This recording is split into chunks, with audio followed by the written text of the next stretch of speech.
Hi, I'm Femi OK. 2022 in Africa has seen political and environmental challenges, groundbreaking sporting achievements in the World Cup, and now people across the continent are looking ahead to the new year.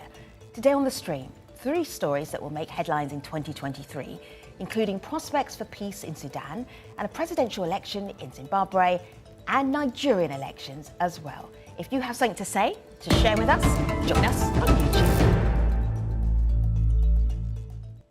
So we start with Nigeria, where there are less than 10 weeks to go before a general election that will decide who will succeed President Muhammadu Buhari.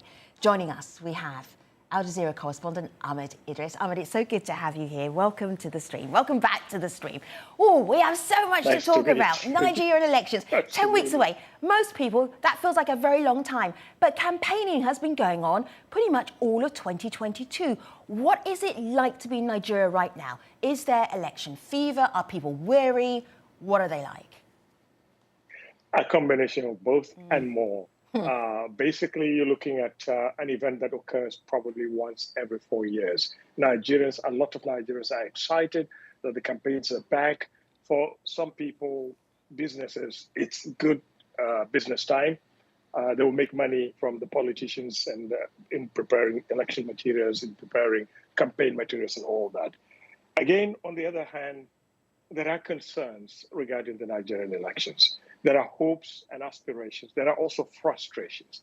People are frustrated about their political leaders over the past 4 years, 8 years, since the return of democracy. It's a question of expectations not met, disappointments on the part of the voters. But again, one of the most interesting things, Femi, people may think that because of these frustrations, Nigerians will sort of sit back and forget about elections, or rather show some disinterest in the elections. It's not so.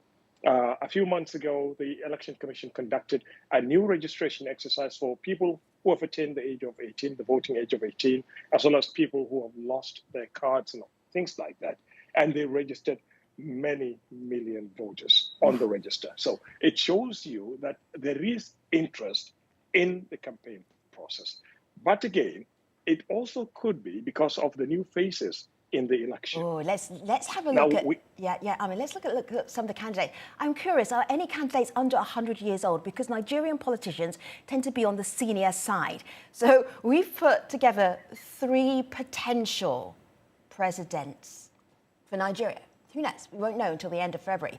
But let's take a look. This is Bola Tinubu. What do we need to know about Bola?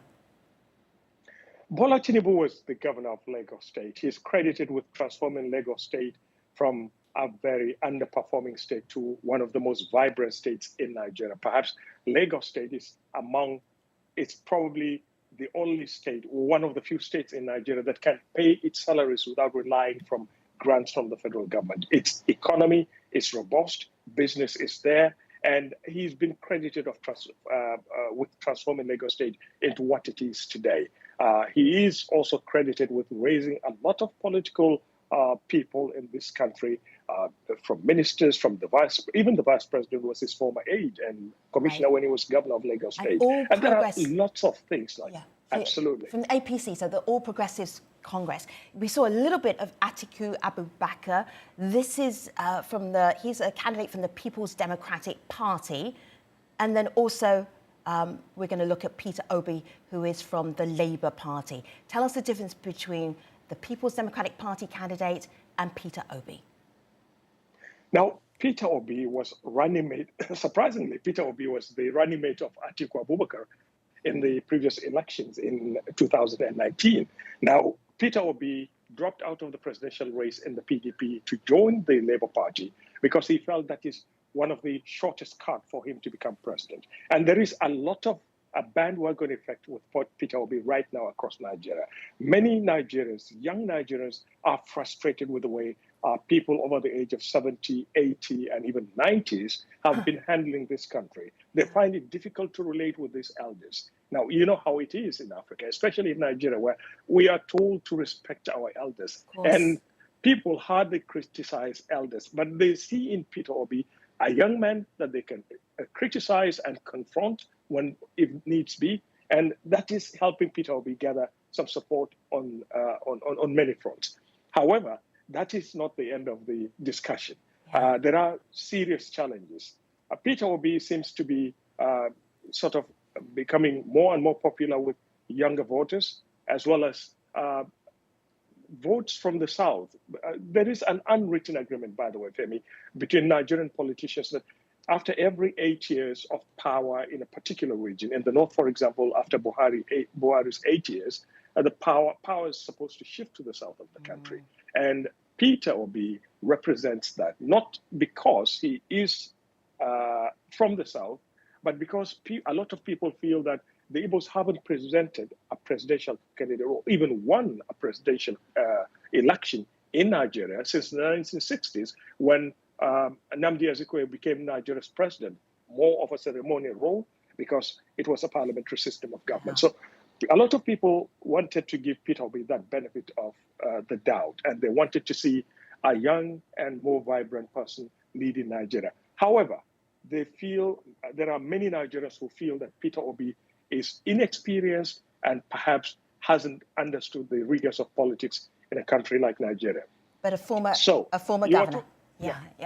But a former governor, absolutely. And he's been doing. You mentioned three candidates, by the way, Femi. Yeah. But the fact of the matter is there is another fourth force to the mix. Go ahead. We're talking about Rabiu Musa Kwankwaso. Now, Bola Tinubu is expected to do well in the southwest of the country, and there are elements of the ruling party, the APC, who are willing to vote Bola Tinubu to power. But again, in the north, there are a lot of voters who are going for Atiku Abubakar. He also has his base in the south of the country. In the southeast, he picked his running mate from one of the southeast states, Governor Okowa. Now, I'm going to move us on a little bit, because we could spend the entire show talking about potential candidates and the divide between the north and the south. I want to bring in some voters' voices because they seem quite engaged with the process. And these voters were in Maiduguri, which is in the northern part of Nigeria, was often seen as the Muslim part of Nigeria. And this is from November. This is what they had to say about voting in February. I've never voted before because now I get my right choice. That's why I'm voting. Yes, this is my choice. That's why I'm voting this time around. The obstacle we are facing is that the leaders we have now, they won't give us our choice. Even if we have voted for our choice, there will be malpractice.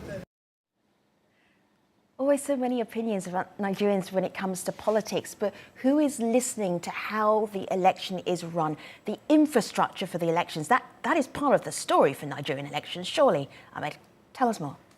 Absolutely. The infrastructure, the process itself is, based on previous experiences, we've seen how elections are run in certain states. Elections don't hold in certain areas, and then you see ballot snatching, you see violence, manipulation of results and all that. Then they go to courts, and the courts declare judgment on these cases. However, the elections this year will be so close, by the way, Femi. It's so close right now that the Election Commission is even thinking of the possibility of having a runoff in Nigeria. This will be the first time, by the way. And this is because of the mix of the presidential candidates, the leading presidential candidates. We're talking about Bola Tinubu, whose party is the governing party, which has a solid base across Nigeria. The PDP, which has been in power for 16 years, is also a solid political party in the country. And the Labour Party, which Peter Obi is a flag bearer, is an up-and-coming political party in Nigeria, and he's gaining traction. And again, the fourth force we are talking about is Rabiu Musa Kwankwaso from Kano, who is set to divide the northern votes, which used to be in bloc, in choosing presidential candidates in previous elections. Ahmed needs his own show. We obviously need a show that's the Nigerian election, and it could just be Ahmed and maybe one or two guests, but I don't think we necessarily need guests. I'm going to bring in one more voice. This voice is really important. This is Abiodun. She's the Executive Director of Global Rights Nigeria, wondering about how well these elections will be run. This is what she told us earlier. Now, it's already been estimated by this day newspaper that more than 686 wards of the 8,812 wards in Nigeria are not safe for elections.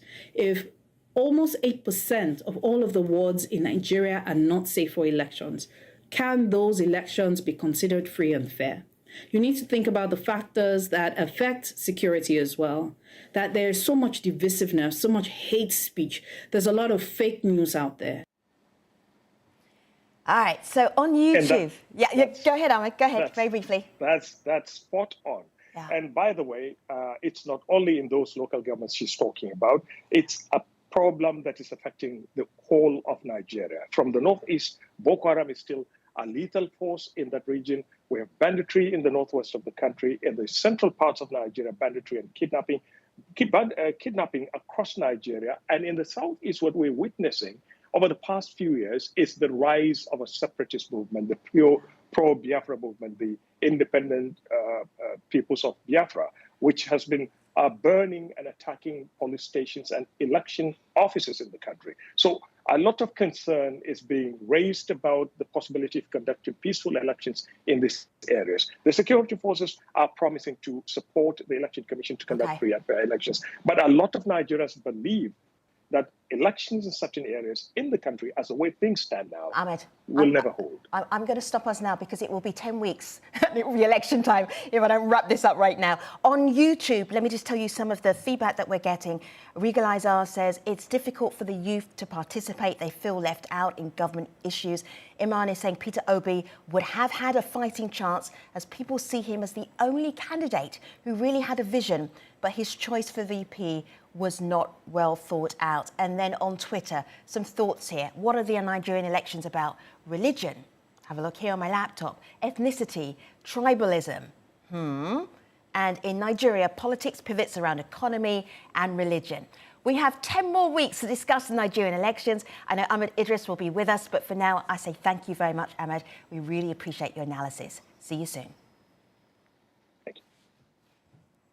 So next, we move to Sudan. Following a peace deal between military leaders and a coalition of pro-democracy parties, could there be peace in 2023? Khulud Hay is a political analyst. She joins us from London. Khulud, it's really good to see you. I want to start, first of all, with a little report about where we are with Sudan with the latest framework deal, the deal that frameworks a transition to civilian running of Sudan. That transitional process has been forestalled, and this is how we reported it on December the 5th on Al Jazeera. Let's have a look. A new deal between Sudan's military and political parties. The framework agreement aims to end the political deadlock. It allows for a new transitional government, more than a year after the military deposed the previous one. The reality has made us all remove ourselves and our political interests and place the interests of the nation and the people above all. Every time we speak, people aren't happy with whatever deal there is or whatever deal there isn't. So if you were going to characterize this framework deal, what would you say it is, as neutral as you can be, if that's even possible? What's on the table now? In many ways, this deal is a placebo. It makes us feel good. It makes signatories feel like they're signing up to something that will, realize the dreams and the sort of the desires of the 2018 revolution, which we have to remember unseated the 30-year dictatorship of Omar al-Bashir. But it is a placebo in that this is just mostly an emotional reaction. It's very difficult to see how we move from this to the actual difficult work of dealing with the issues that, led people to take to the streets in the first place. I'm thinking about who's left out, because whenever Sudan gets together, the military, political elites, sometimes the people, often they're left out. There are always people who are left out of that phase, and then that means that whatever you've achieved, you can't then go on to the next phase because people have been left out, and then they become your opposition voices, and they stop the progress from happening if there is to be progress. Are we in that same situation again? Absolutely. I mean, this deal hasn't really done anything differently. In fact, it has in many ways reproduced all the worst characteristics of previous deals, be they political settlements like this one or peace deals. And what's different now is that you have, something you've reported on many times, which is this very large body called the resistance committees, who are robust, independent, and have maintained the momentum of pro-democracy activities for the past 4 years this month. And they are completely outside of this framework. There are other groups as well who are outside of it, like the Islamists who are loyal to Bashir, and some former rebels who signed the peace deal in 2020. But by and large, the people you want to have on board, the future constituents in an election, are completely out of this deal. So thinking about how it's going to, sort of bring about the kind of changes, transformational changes that people in Sudan want to see, it's going to be very difficult without them. I'm just looking at, on my laptop here, the US ambassador to Sudan. Why does the US ambassador say there is now a credible path to a final agreement that would take Sudan out of the current political crisis? We respectfully urge all Sudanese stakeholders to seize that opportunity. That is optimism right there. Why? I mean, the international community needs this deal to work out. And I think that that's sort of why you see a lot more optimism and a lot more support for this deal within the international community, particularly Western countries, more than you see within, sort of domestic communities and constituents. And so this has led to the sense that this deal is actually for the international community, that they're the ones who get the most out of it. They get to restart their aid. They have all this earmarked funding that hasn't been able to be spent since the coup. They get to re-engage with the government once again. There are, certain countries, particularly in the region, thinking of the UAE in particular, who want to sign deals related to, economic interests, etc. And all of that was unpalatable after the coup. And now this sort of this deal sanitizes relations and engagement with the Sudanese government. But how this sort of this deal translates into, transformative changes for people in Sudan is still very much up in the air. Earlier, we spoke to Muzan, and she is a researcher, and she was skeptical about this deal, which incidentally has to be ratified and signed off within 30 days. So everything has to be achieved by mid-January, which is an incredible task for that to happen. But this is what Muzan told us earlier. This deal is manifesting very little change in our reality in Sudan, and from what I witnessed, it has no impact on the strength or the frequency of the protests that continue in reject of any form of military rule. So just like the Khartoum Resistance Committee spokesperson once described it is no different from the 2019 agreement, as they are both agreements between fractions of the elite coming together to stop any real change, any real democracy, and any real redistribution of wealth that serves the majority of the Sudanese population. It's also another attempt by the international community, just like in 2019, to force a government of killers on us and to stop the Sudanese revolution. I cannot forget the at least 120 protesters who were killed during the coup of 2021. Where is the justice for those people who died literally just protesting, raising their voice, saying this is what we want for our country? Where is that in this deal? Frankly, nowhere. The deal, and we have to remember this is a framework agreement, it's a preliminary deal. The final deal, as you said, is meant to take place, to be signed off on a month after the initial deal, so early January. And within that time frame, justice is a big issue that is meant to be spoken about, it's meant to be negotiated on, there's meant to be consensus around that.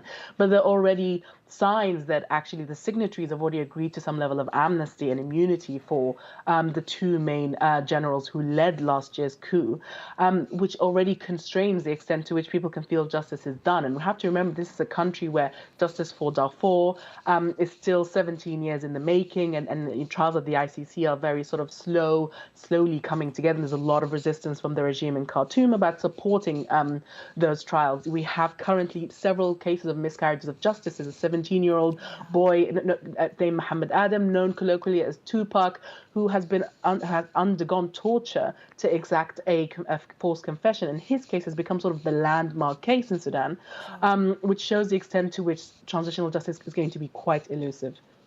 Luther, thank you so much for giving us your view of what is likely to be making headlines in 2023 from Sudan. Appreciate you. Many thanks. Thank you, Femi. Finally, 2023 is set to be a big year for Zimbabwe, with the country's president expected to face a strong challenge in a general election. Privileged Msvanhiri is a journalist covering Zimbabwe. He joins us. He's based in Doha, Qatar at the moment. But looking ahead to the election candidates, Privilege, we have two options, or are there more than two options, Privilege? Where are we with Zimbabwe's elections? Basically, as you have said, there are two major contenders. Yes, the incumbent president, Emmerson Mnangagwa, and Nelson Chamisa, who is leading the new opposition formation, the Citizens Coalition for Change. Of course, there is a legion of other small political parties, but these are the two main candidates, two main figures when you talk about politics in Zimbabwe and the forthcoming 2023 general elections.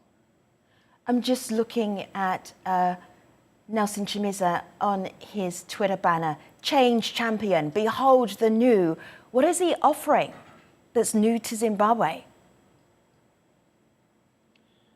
You know, it's hard to say what's new that's being offered.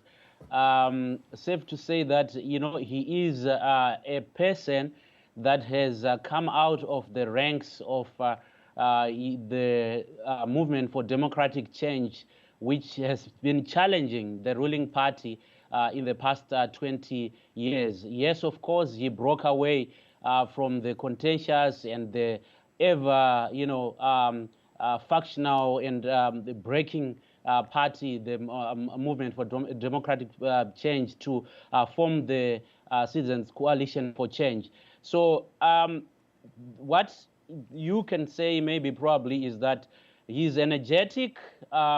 He's somebody who can identify with the younger generation that is also aspiring to see young people taking the reins of leadership in Zimbabwe, and his charisma as well. You know, he of course. Can you win on charisma alone in Zimbabwe? Is that even possible?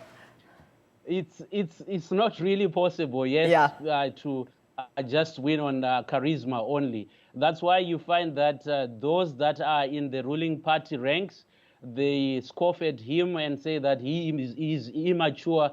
He really needs more years for well, like to, another 40 years, then he can run in Africa. All right, so I want to drill down into what is really important for the voters. So in November, Al Jazeera's Haroon Matassa reported on the cost of living in Zimbabwe. Have a look, have a listen. I want matches and candles. Marcia Piloto and her daughter Joyce are on a tight budget. Right now, they can only afford to spend $30 on groceries. They're only buying basics the family can't do without. But the price of some essential goods in Zimbabwe have gone up again. That means they're taking home less this month than they did the last. There is nothing we can do. Things are just too expensive. We try and stretch the little money we have so we can buy more, but it's never enough. Just very briefly, what are the key issues that are going to be important for voters come election time in Zimbabwe? What will they be? I think from the clip that we have just seen, this is the reality for many families in Zimbabwe. The basics, what makes people survive. Right now, it's very difficult, yes, for a lot of families in Zimbabwe. So going into this election, what is at the back of the mind of every ordinary Zimbabwean is how is this politician that is going to come into office, whether the one that we know already and maybe the aspiring one from the opposition, what are they going to, the difference that they are going to make in the people's lives? Privilege, that's a good question to ask, and we're going to just leave it hanging for now. Election time in Zimbabwe, June, July, what month will it be? Constitutionally, the elections in Zimbabwe are supposed to come between July and August. Thank you. According to our constitution. Thank you, Privilege. We'll come back to you for the latest on Zimbabwe. Thanks for watching, everybody. I'll see you next time. Take care.